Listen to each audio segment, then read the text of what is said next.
तो इसमें कोई ऐसा सीन नहीं होगा, मेरिट बेस्ड आप लोगों की सिलेक्शन होगी, बड़ी फास्ट रिक्रूटमेंट होगी, सैलरी के साथ साथ आप लोगों को और भी काफी बेनिफिट्स होंगे, क्योंकि आपने जीएचक्यू में एज अ सिविलियन एम्प्लॉय के तौर पर काम करना है। तो ये एक अच्छी ठीक ठाक पावरफुल जॉब्स हैं, कोई एक्सपीरियंस भी मेंशन नहीं किया गया। असिस्टेंट की पोस्ट है, यूडीसी की पोस्ट है, स्टैटिस्टिकल असिस्टेंट की पोस्ट है, स्टेनोटाइपिस्ट की पोस्ट है, एलडीसी की पोस्ट है। इनमें तो आप ऑलमोस्ट हर तरह के कैंडिडेट्स ही एलिजिबल होंगे। जी अस्सलाम वालेकुम दोस्तों, कैसे हैं आप सब लोग? उम्मीद करता हूँ ठीक ठाक होंगे। आज जैसा कि आप लोगों को पता है संडे है, तो संडे की रोज आप लोगों के साथ भाई लाजमी जॉब्स की अपडेट शेयर करता होता है, क्योंकि संडे को नॉर्मली जॉब्स आती होती हैं। तो फाइनली मिनिस्ट्री ऑफ डिफेंस का जॉब्स का अगर आप वेट कर रहे थे ना, तो जॉब्स आ चुकी हैं। बड़ी अच्छी अपॉर्चुनिटी है। ऑलमोस्ट अगर आपने अपना बैचलर किया हुआ है, मैट्रिक किया हुआ है, इंटर किया हुआ है किसी भी सब्जेक्ट में, ठीक है, तो आप एलिजिबल हैं। पाकिस्तान के आप किसी भी कोना से बिलोंग करते हैं ना, मेल्स हैं, फीमेल्स हैं, हर तरह के कैंडिडेट्स अप्लाई कर सकते हैं। एज भी इन्होंने बड़ी मजे की रखी है। एजुकेशन के साथ साथ कैसे आपने अप्लाई करना है, कौन कौन सी जॉब्स हैं, ऑलमोस्ट हर तरह के कैंडिडेट्स। एक्सपीरियंस भी मजे की बात यह है, कोई एक्सपीरियंस भी मेंशन नहीं किया गया।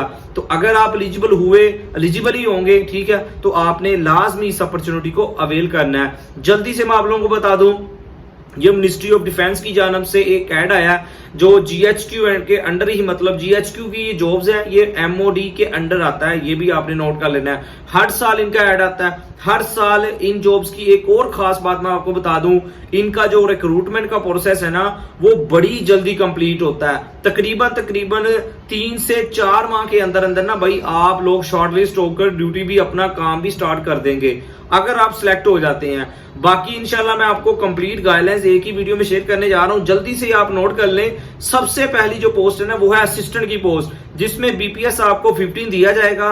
इसमें आपकी 14 साल तालीम मांगी है किसी भी सब्जेक्ट में। अगर आपने बीएस ऑनर किया हुआ है, मास्टर किया हुआ है, पीएचडी की हुई है, तो भाई आप एलिजिबल अप्लाई कर सकते हैं। इसमें आप लोगों का ना एक टाइपिंग छोटा सा टेस्ट भी होगा। इंग्लिश में आपने स्पीड निकालनी है 20 वर्ड पर मिनट। अगर आपका बेसिक लेवल स्ट्रॉन्ग नहीं ना, आप फिर भी 20 आसानी के साथ, मतलब ना बटन्स को देखते हुए भी आप इतनी स्पीड निकाल सकते हैं। ये इतनी मतलब इन्होंने कम रिक्वायर्ड की है।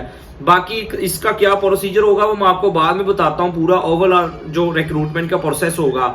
एज बड़ी मजे की रखी है, 18 से 33 साल आपकी एज है, प्लस 5 साल आपने इसमें एज रिलैक्सेशन भी ऐड कर लेने हैं। मतलब कि 38 साल तक अगर आपकी एज बनती है ना, तो आप एलिजिबल हैं, अप्लाई कर सकते हैं। 15 पोस्टें हैं ऑल ओवर द पाकिस्तान के, इसमें कैंडिडेट्स एलिजिबल हैं। जितनी भी पोस्टें बताऊंगा ना, इसमें ऑल ओवर द पाकिस्तान के कैंडिडेट्स एलिजिबल होंगे। ये आपने नोट कर लेना है। सुकून के साथ चिल करते हुए वीडियो को आपने पोस्टों के नाम देखने हैं, अपनी एजुकेशन देखते हुए ना आपने डिसाइड कर लेना है कैसे अप्लाई करना है, वो भी मैं आपको बताता हूं। आपने बिल्कुल भी टेंशन नहीं लेनी, राइट। इसमें फर्दर दूसरी जो पोस्ट है इस ऐड में, स्टैटिस्टिकल असिस्टेंट की पोस्ट है। 3 पोस्टें हैं स्टैटिस्टिकल असिस्टेंट की। अगर आपने ग्रेजुएशन स्टैट या मैथमेटिक्स के साथ अपना कंप्लीट किया हुआ है ना, तो आप एलिजिबल हैं स्टैटिस्टिकल असिस्टेंट बीपीएस, जिसमें आपको 15 दिया जाएगा। ये भी एक अच्छी पोस्ट है, ये आपने नोट कर लेना है। और देन इसमें भी एज आपकी 18 से 30 प्लस 5 साल आपने ऐड कर लेने हैं। स्टेनोटाइपिस्ट है, जिसमें 35 पोस्टें हैं। अगर आपका इंटरमीडिएट की बेस पर गाइज आपको ग्रेड 14 स्टेनोटाइपिस्ट की जॉब्स की अपडेट शेयर करने जा रहा हूं। तो अगर आप एलिजिबल हैं तो आपने लाजमी अप्लाई करना है। इसमें आप लोगों की जो मिनिमम टाइपिंग स्पीड इंग्लिश में 40 और 80 आपने शॉर्ट हैंड में निकालनी है। इंटर की बेस पर आपको ग्रेड 14 की नौकरी मिल जाएगी। 18 से 30 इसमें भी एज सेम है। और further composer BPS 14 BA BSc अगर आपने की हुई है तो आप एलिजिबल हैं, अप्लाई कर सकते हैं। एक पोस्ट है, ठीक है। देन यूडीसी आ जाता है, अपर डिवीजन क्लर्क जिसे हम कहते हैं। बीपीएस इसमें आपको 13वें स्केल की ये पोस्ट है। जीएचक्यू की 12 जमातें अगर आपने पास की है, इंटरमीडिएट आपका कंप्लीट है, एफए एफएससी आईकॉम डीकॉम, तो भाई आप एलिजिबल हैं। बीएस 4 ईयर भी किया हुआ है तो आप एलिजिबल हैं गाइस। इसमें टाइपिंग स्पीड आपकी 25 है। ऊपर वाली जो असिस्टेंट की उसमें देखे 20 थी, इसमें 25 है।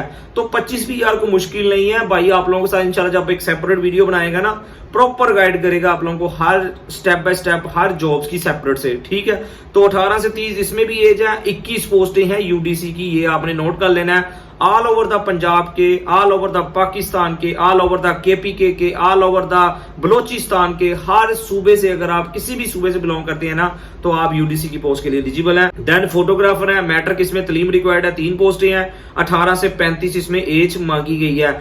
कॉपी पेस्टर है और कॉपी पेस्टर में 1 पोस्ट है, ठीक है। इसमें आपकी जो एज है ना वो डिप्लोमा कंप्यूटर साइंस में अगर है तो आप एलिजिबल हैं। टेक्नीशियन है, अगर आपने डिप्लोमा किया हुआ है कंप्यूटर टेक्नोलॉजी में कोई 3 साल मैट्रिक के बाद जो होता है तो भाई आप टेक्नीशियन नेटवर्किंग के लिए एलिजिबल हैं। इसकी जो 1 पोस्ट है, ठीक है।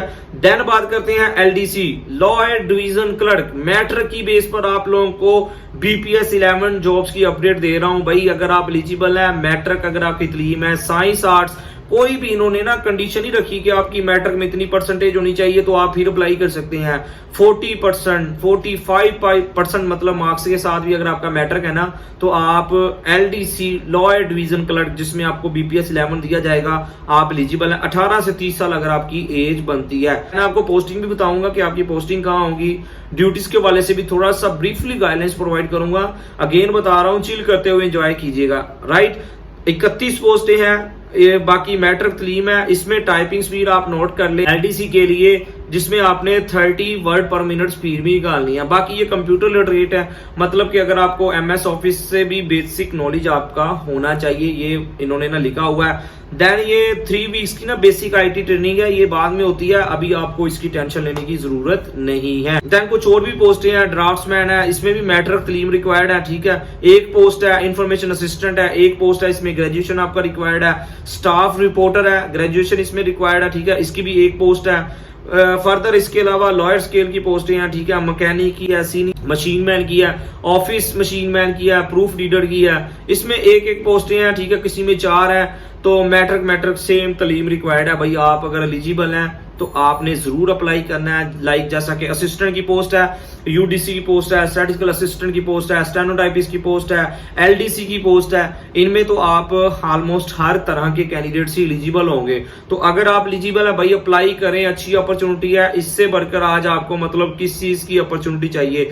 बाकी मुल्की हालात आप लोगों के सामने है, ठीक है। सैलाब की पूरे मतलब पाकिस्तान में ही सैलाब ने पाकिस्तान को लपेट में लिया हुआ है, तो अल्लाह पाक पाकिस्तान पर रहम फरमाए, ठीक है। आपने कमेंट सेक्शन में आमीन जरूर लिख देना है। तो फिर भी जॉब्स आ रही हैं आप लोगों के लिए, ठीक है। तो अल्लाह का शुक्र अदा करें, अप्लाई करें अगर आप एलिजिबल हैं। अब मोस्ट इंपोर्टेंट आपने कैसे अप्लाई करना है, ये मैं आपको ना एक वेबसाइट का ना पूरा नाम लिखकर वीडियो के मतलब ना इनका रिक्रूटमेंट पोर्टल बना हुआ है। ये मतलब मिनिस्ट्री ऑफ डिफेंस ने ना सेपरेट से जीएचक्यू की जॉब्स की एड उसी पे देता है और उसी के थ्रू इन्होंने ना एक पोर्टल बनाया। अप्लाई आपने ऑनलाइन करना है, ठीक है। किसी किस्म के कोई डॉक्यूमेंट्स भेजने की जरूरत नहीं है और फीस भी इसमें पे करनी है आपने, ये भी आपने नोट कर लेना है, वो सेपरेट से होगी। एक चीज और आपने नोट कर लेना है, सारी पोस्टों में से आप सिर्फ 1 पर अप्लाई कर सकते हैं। अब आपने डिसाइड करना है कि आपने असिस्टेंट पे करना है, यूडीसी के लिए करना है, एलडीसी के लिए करना है, ठीक है।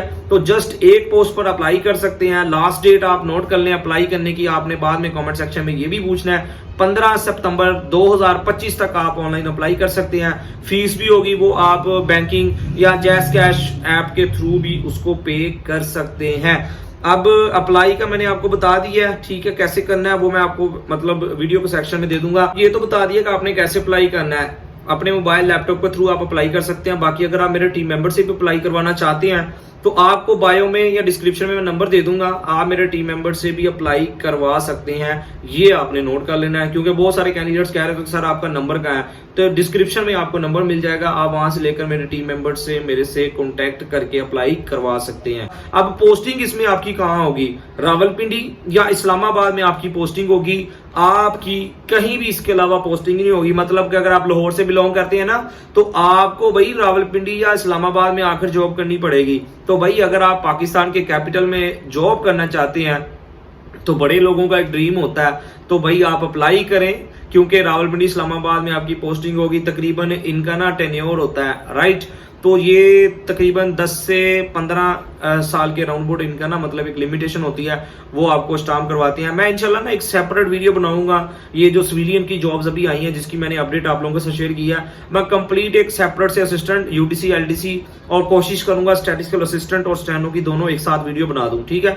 तो कंप्लीट इन जॉब्स के डिस्क्रिप्शन मैं आप लोगों के साथ लाजमी शेयर करूंगा। वीडियो ऑलरेडी ये काफी लेंथी हो चुकी है तो मैं कोशिश करूंगा सेपरेट से इन टॉपिक्स पर वीडियोस बना दी जाएं, टेस्ट पैटर्न से रिलेटेड, ठीक है, कैसे आपने कहां से प्रेपरेशन करनी है, क्या ड्यूटीज होंगी आपकी, सैलरी के हवाले से, जॉब नेचर, प्रमोशन स्ट्रक्चर, ठीक है। तो सारी चीजें मैं इंशाल्लाह एक सेपरेट वीडियो में आप लोगों के साथ लाजमी इसी चैनल को तवज्जुह से शेयर करूंगा। तो अगर आपको मेरे इस चैनल का कंटेंट अच्छा लगता है तो इसको जरूर सब्सक्राइब कर लीजिएगा। मेरी तरफ से आपको कोई फोर्समेंट नहीं है, अगर आपका दिल करता है तो कर लीजिएगा। तो रिस्पेक्टिव व्यूअर्स, अच्छी अपॉर्चुनिटी है, आपने जरूर इस अपॉर्चुनिटी को अवेल करना है। बाकी आपने पाकिस्तान के स्पेशली आजकल के जो हालात हैं, ठीक है, उनके लिए भी स्पेशली दुआ करनी है। नमाज के बाद खुसूसी दुआ कीजिएगा कि अल्लाह पाक पाकिस्तान के हाल पर रहम फरमाए। और इन जॉब्स के रिगार्डिंग तो मैं आपको बता ही चुका हूं, ठीक है, तो आपने इन पर लाजमी अप्लाई करना है, क्योंकि आप लोगों को पता है मैं वही जॉब्स की अपडेट शेयर करता हूं जिसमें आप लोगों का मतलब ज्यादा सिफारिश या इस तरह का सीन हो, वो भी मैं बता देता हूं कि इस डिपार्टमेंट में ज्यादातर ये सीन होता है। तो इसमें कोई ऐसा सीन नहीं होगा, मेरिट बेस आप लोगों की सिलेक्शन होगी, बड़ी फास्ट रिक्रूटमेंट होगी, सैलरी के साथ साथ आप लोगों को और भी काफी बेनिफिट्स होंगे, क्योंकि आपने जीएचक्यू में एज अ सिविलियन एम्प्लॉय के तौर पर काम करना है। तो ये एक अच्छी ठीक ठाक पावरफुल जॉब्स हैं। अगर आप एलिजिबल हैं, आपने जरूर इस अपॉर्चुनिटी को अवेल करना है। मैं आपको पर्सनली तौर पर रिकमेंड करूंगा, जो कैंडिडेट्स भी, चाहे आपने मैट्रिक जैसा कि क्राइटेरिया आपको बता चुका हूं, तो आप जरूर अप्लाई कीजिएगा। अगर आप फारग हैं, घर में फारग बैठे हुए हैं, मैट्रिक, इंटर ग्रेजुएशन, अपना जो भी एजुकेशन कंप्लीट करने के बाद और एक अच्छी जॉब की तलाश में हैं, तो ये जॉब्स आपके लिए एक अच्छी परफेक्टेबल जॉब्स हैं, राइट। अगेन आपसे रिक्वेस्ट है, पाकिस्तान के लिए आपने खुसूसी दुआ करनी है कि अल्लाह पाक पाकिस्तान के हाल पर रहम फरमाए। तो फिर भी कोई क्वेश्चन है तो आप मुझे कमेंट सेक्शन में पूछ सकते हैं, इंशाल्लाह मैं आपका लाजमी जवाब दूंगा। आखिर पे यही कि अल्लाह पाक आपको आपके हर नेक मकसद में कामयाब फरमाए। अल्लाह पाक हम सब पर अपनी रहमत का नज़ूल फरमाए। Thank you for watching, take care, अल्लाह हाफिज।